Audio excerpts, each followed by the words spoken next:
संभाजीनगरमध्ये ते निदा खानला अटक झालेली आहे. त्याच्यानंतर आता एमआयएम कुठेतरी त्यांना पाठीशी घालण्याचा प्रयत्न करते. सगळं आता कारण ती दहशतवादीच संघटना आहे.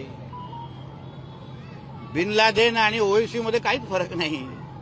तो तेच काम करतोय जे बिन लादेन करत होता अल कायदाच्या माध्यमातून.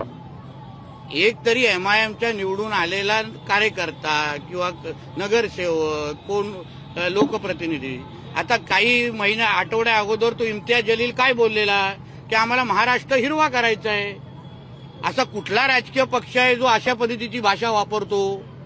म्हणजे त्यांच्या एमआयएम मध्ये आणि पीएफआय आयएसआय अल कायदामध्ये काहीच फरक नाही. ती दहशतवादी संघटना आहे. दहशत करणं, जिहाद करणं विविध माध्यमातून हेच त्या एएमएमचं काम आहे. म्हणून ती जी काही निदा खान आहे जी कॉर्पोरेट जिहाद करत होती त्याला ते लोक समर्थन करणार.